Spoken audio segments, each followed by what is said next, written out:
They didn't pour me a glass of wine. They poured it on me, a dark red bloom racing down a white dress, while a room full of diamonds laughed. Like that was the entertainment. And for one quiet beat, I let them have their show, then I stood up and canceled $2.5 billion with a single sentence.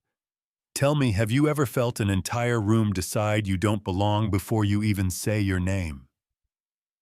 If it were you, what would you have done? Chicago in December has a way of cutting through coats and stories at the same time wind off the lake snow that doesn't fall so much as it decides to live on your shoulders, and a penthouse glittering on top of a building I happen to own through one of my companies, which is a detail people only respect after they hear it. They called it a charity gala. I call it a test without a teacher. And I showed up on time, simple, white gown hair, pulled back clean, no entourage, no necklace trying to talk before I did, just a small clutch and the kind of confidence you earn when nobody ever handed you the microphone. The valet jogged up and pointed toward the alley service entrance, ma'am, like gravity, like a rule. And I smiled a little because rules like that are habits wearing uniforms. I said, I'll use the front. At the rope, the security guard wore a name tag that said, Greg. Every person ahead of me got the same warm script, good evening, beautiful invitation, enjoy the party, and then it was my turn. The smile fell off his face like it was never attached. My card-stock invitation was pinched, like it might stain his fingers. His eyes did the slow scan, then the slower scan, then the performance scan. I don't see your name, he said, louder than necessary. And just like that, the couple behind me looked at me like I had shown up to the wrong wedding. I asked him to check again, he sighed. Like checking again was charity, then he took my ID. Like the plastic needed a lecture. Held it to the light, traced a thumb across it, told me to wait outside while he verified with management and friends. That is how you end up standing in snow in a white dress with perfectly healthy legs and a perfectly unhealthy patience. 15 minutes, then another 15, the door would crack open, and Greg's face would appear with a smile that had corn syrup in it, still checking, ma'am, almost done. And you know how you can see right through glass? I could see him. He wasn't checking anything. He was chatting with the other guards, flirting with the coat check girl, waving in people with printout invitations that looked like they were made at a kitchen table. And every few minutes, someone brushed past me with that look that says it without saying it. Some people just don't get the message. You know what I mean? Finally, a nod, a begrudging step to the side. I walked in with my back straight, and my hair a little wild from the wind, heels finding purchase on marble. And the room was the kind of room that pretends to be generous chandeliers, pretending to be stars.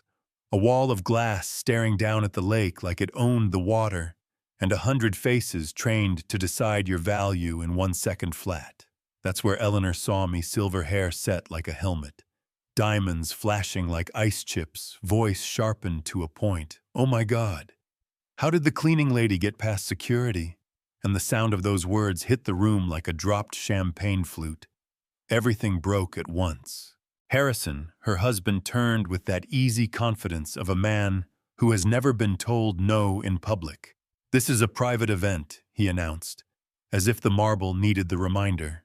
Security and their son Carter lifted a glass and raised his phone like he was about to bless the room with a comedy set. Did someone order maid service? He said. And his friends laughed, and their daughter Blair smiled that precise social media smile and chirped broom closets down the hall. And it wasn't clever.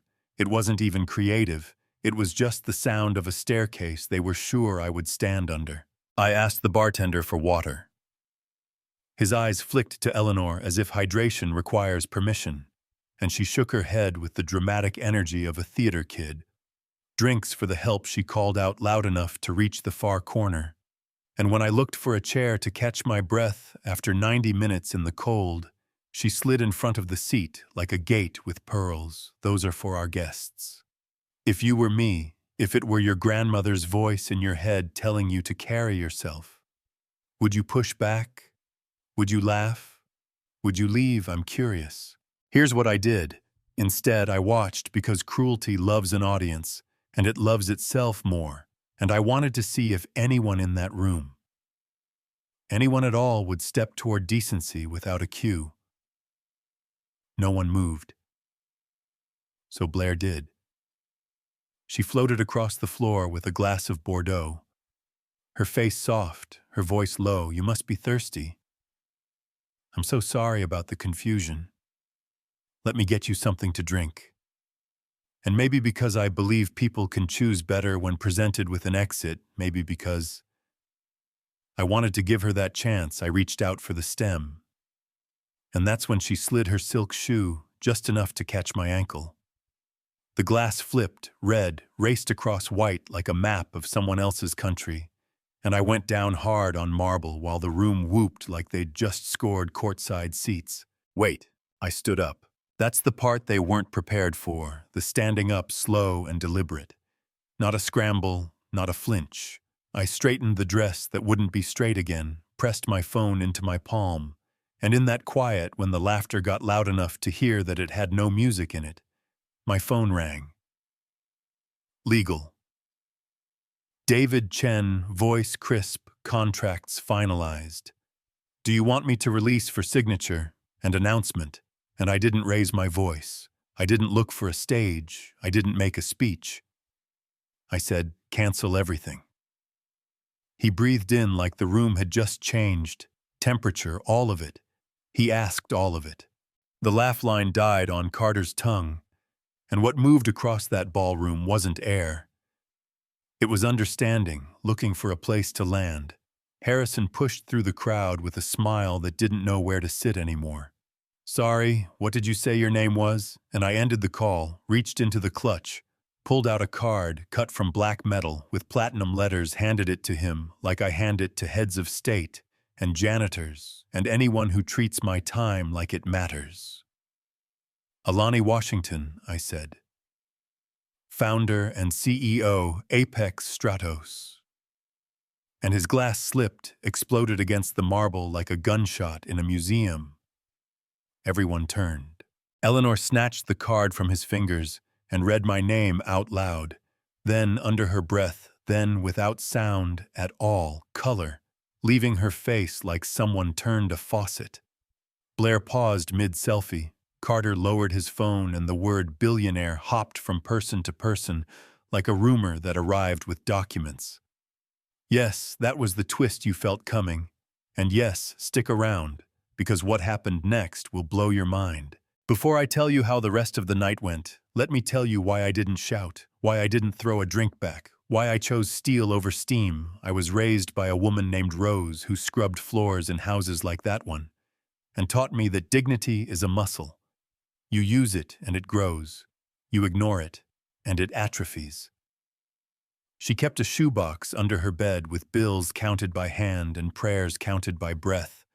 And she told me to keep receipts, not the paper kind, the memory kind, the names, the small cuts, the exact seconds when people show you who they are.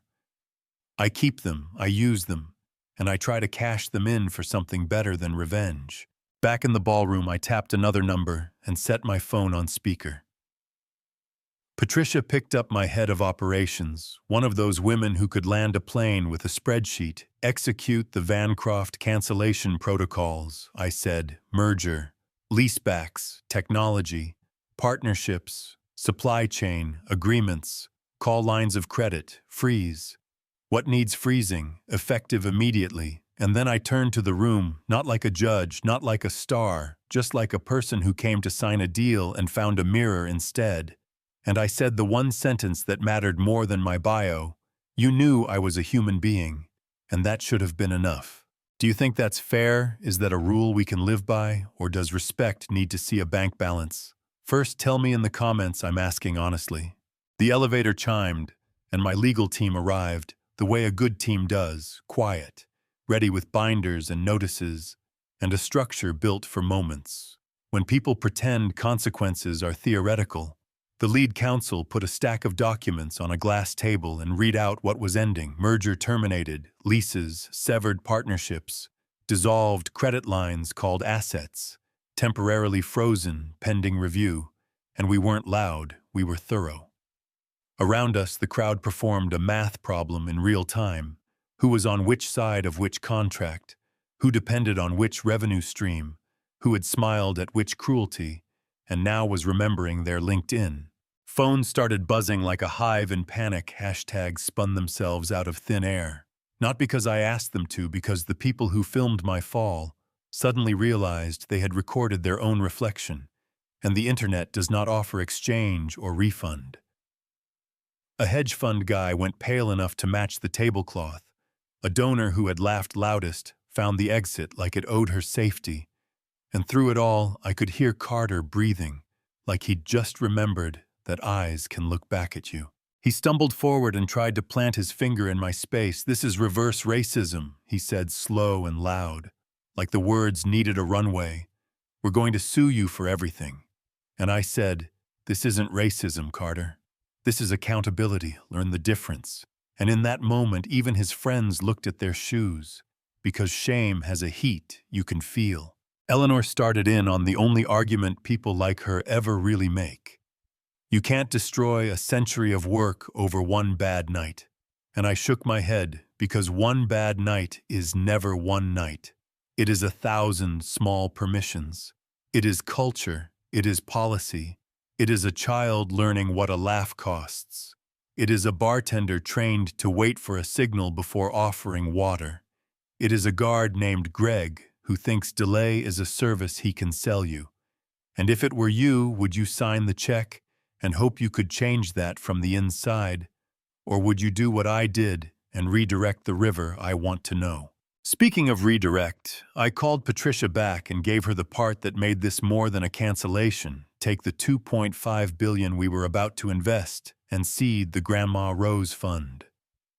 Chicago First founders who were never invited into penthouses. Black women with patents, Latino builders who can read a supply chain like a map, immigrants with a degree in survival and a prototype in their backpack. Give them the rooms that say yes without demanding a costume. Publish the press release at sunrise. Tell the truth about why we divest from the wrong people to invest in the right ones. And then I put the phone down and let the room hear the future. People left. Of course they did. Some had babysitters to relieve some remembered early flights. Some found the sudden need to check on a dog that probably sleeps through fireworks.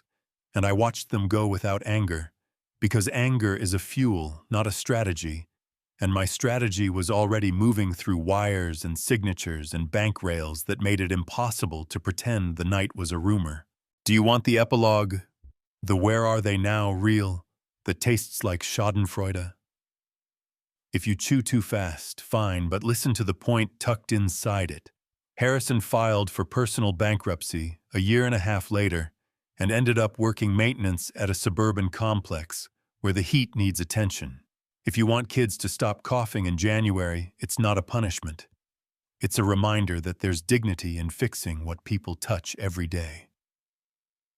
Eleanor lost her seats on charity boards that had been thrilled to list her name when it was useful. She folds sweaters now in a luxury boutique where the air smells like money and the hours smell like standing. I was in there once. She didn't recognize me. I bought a sweater and said thank you, like the word still has meaning. Blair pulls espresso shots and draws leaves that keep listing to the left. But listen, she is learning to hand a cup to a stranger with real care. And there are worse educations. And Carter cleans offices in a startup hub my fund renovated. I saw him one night in a hallway with fluorescent lights, and he looked up and I looked back, and no one said a thing, not because there was nothing to say, because sometimes quiet is what learning sounds like. And now the question that makes this story a debate instead of a diary was that justice or revenge? Did I choose accountability or did I find a way to dress vindication in values? I have asked myself that on slow mornings, when the city is still asleep and the lake looks like metal hour, is what I know. My company exists to build, not to fix the reputations of people who treat humanity like a cover charge. And building sometimes means pouring concrete, where the old foundation won't hold it. Means ending one thing so another can start it. Means saying no with your whole chest, and then saying yes to someone who has never heard yes from a banker in their life. Stick around with me for 2 more minutes, because this is the part that belongs to you. If it were you standing there in a ruined dress beneath a chandelier that won't stop shining, what would you have done? Would you walk away quietly and call your lawyer in the morning? Would you sign anyway and try to reform a family that doesn't think it needs reforming? Would you burn the bridge and build 10 more somewhere else? What choice teaches the next room how to act? Do you think what I did was fair, or do you think forgiveness requires you to lean back in that chair? They refused you. I want to hear you, not the version of you that tweets in all caps, the human you. I'll tell you one last thing, because I promised you a story and not a sermon later that night, after the lawyers had left and the elevators had gone quiet and the lake was a black sheet pressed against glass. I walked to the terrace and let the cold sit on my face, and I thought about Rose's feet in the ocean for the first time, saying, "This is what the looks like." And I made myself a promise I am making to you now. I will not sign deals that ask me to hold my breath. I will not fund empires that run on humiliation. And I will pour money like water on the kindling of people the room overlooked, because the only legacy I'm interested in is air other people can share. All right, your turn. Drop the word dignity in the comments. So I know you stayed with me. Tell me where you're watching from. Tell me if you would have canceled the deal or signed and tried to fix them from the inside. Tell me if you think I went too far or not far enough. Tell me about the night a room told you to use the service entrance and whether you held your ground at the front door, like the video. If this felt true in your chest, share it with one person who keeps swallowing their voice at work or at school or at home. And hit subscribe if you want more stories, told plain and paid for in the only currency that never loses value: respect. Yeah, that happened. And next time it might be your story rising from the floor, standing up slow and changing the temperature of the room.